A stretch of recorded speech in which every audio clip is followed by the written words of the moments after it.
Hello everybody, so this is chapter 3 of the Lemonade War. Remember that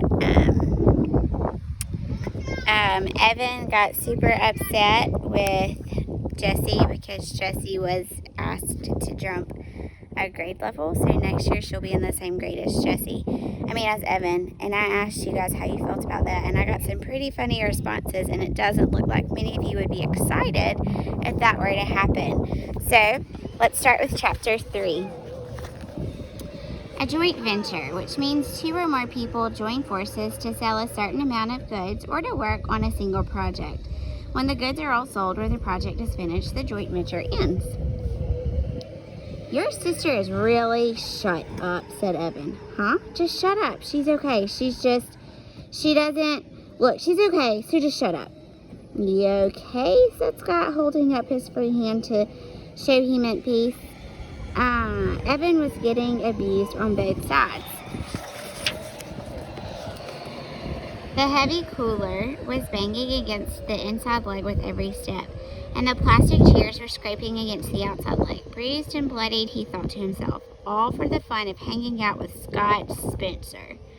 Why couldn't Jack have been home? Or Ryan? Or why did Adam have to be on the Cape this week? It stunk. How far are we walking? Grunted Scott. Just to the corner. Evan watched as drops of sweat fell from his face and landed on the hot sidewalk. We should have stayed in the driveway. It was shaded. The corner's better, trust me, said Evan. He remembered when Jessie had said the same words to him last summer. They were setting up a lemonade stand together, and Evan had been grumbling about dragging the cooler across the street and down 2 houses, just like Scott. But Jessie had insisted. There's sidewalk on this side, she'd said, so we'll get the foot traffic coming in both directions, and people and cars coming around the curb. Hang on. Sorry, my hair is blowing in my face. People and cars coming around the curb will have time to see us and slow down. Besides, there's a bunch of little kids on the side street, and their mothers won't want them crossing Damon Road. The corner's better, trust me. And she was right. They made a ton of money that afternoon. It took 10 seconds to set up the lemonade stand. Evan unfolded the chairs and set one on each side of the cooler. Scott tilted the sign toward the street for maximum effect. Then they both sat down. Man, is it hot, said Evan. He took off his baseball cap and wiped the sweat from his face with his shirt. Then he grabbed an ice cube from the cooler, balanced it on his head, and stuck his cap back on. Yeah, said Scott, I'm thirsty. He reached into the paper bag and pulled out a cup. It was one of those large red plastic cups that vendors use at professional baseball games. Then Scott took one of the pitchers from the cooler, filled the cup to the brim with lemonade. Hey, not so much, said Evan, pouring himself a cup too, but only partway. He gulped down half his drink. Not bad, he thought, though he noticed a dead fruit fly floating on the top. His mom had been battling a mad fruit fly infestation ever since the weather had turned really warm. The kitchen sink area where they kept their fruit bowl was dotted with tiny, feathery fruit fly corpses. Scott drained his cup and tossed it into the ground. Ah, he said, satisfied. That was good. I'm going to have another. Evan reached for the trash cup and stowed it under his seat. Nah, come on, Scott. You're going to drink all our profits if you do that. He stretched his legs out by putting his feet on top of the cooler. Just chill. I'm going to chill by having another cup, said Scott. There it was, that mean bite in Scott's voice. Evan's shoulder tensed up. Move your feet, said Scott. It's hot out here. Dude, Evan sat up expectantly and looked down the street. Hey, here comes our first customer. A mother pushing a double stroller came to view. At the same time, one of the kindergartners from down the street rode her bike and noticed the sign and quickly pedaled back to her house. Within 5 minutes, there was a small crowd of neighborhood kids and pedestrians buying lemonade from the stand. Evan let Scott handle all the money while he took care of the pouring and the sweet talk. That's what his mother called it when a salesperson chatted her up, trust me. She had once told Evan and Jessie, buying something is only half about getting something. The other half is all about human contact. Miss Treesky knew about these things because she was a public relations consultant. She'd even written a booklet called 10 Bright Ideas to Light Up Your Sales, one for one of her clients. And Evan was like her. He was good at talking with people, even grown-ups. It was easy for him. So he kept the conversation flowing along with the lemonade. People hung around. Most of them bought a second cup before they left.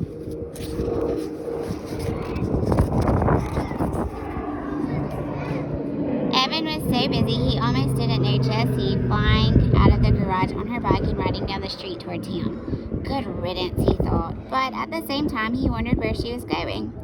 During a lull of business, Evan walked around the stand, picked up a discarded plastic cup. Scott sat in his chair, jingling the coins in his pocket. Man, we're going to be so rich, said Scott.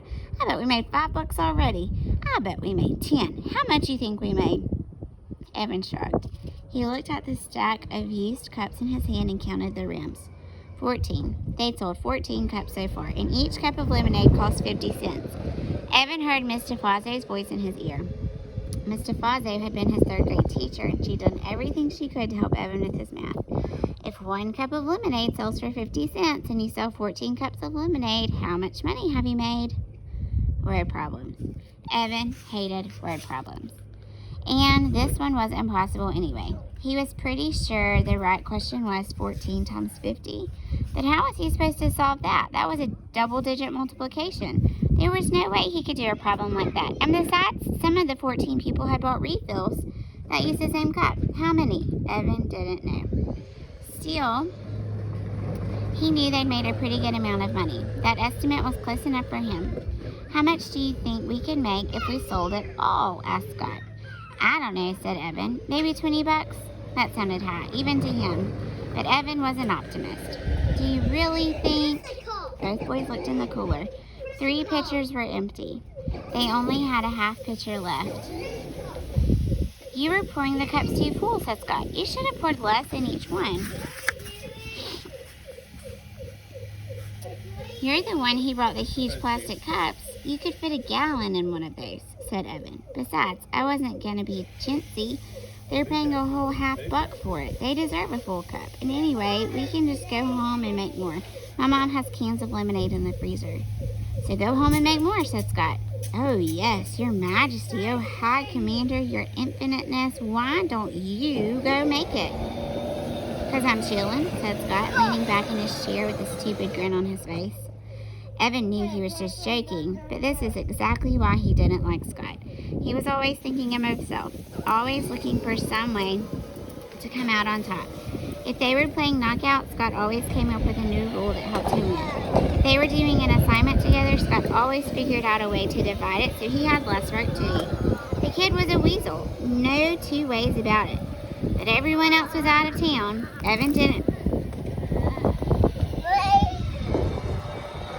Mr. Blair over there is spraying me with water, and Jackson just got ran over. You okay, Jack? All right. And Jesse was on his poop list, as Mom called it, where he did something he wasn't supposed to do. Evan might never play with Jesse again. Evan crossed the street, went into the house. He was surprised to find that there were no more cans of lemonade in the freezer. Wow. There had been so many this morning. Luckily, there was a can of grape juice in the freezer and a bottle of ginger ale in the fridge. It'll work, he thought. People just want a cold drink. They don't care if it's lemonade.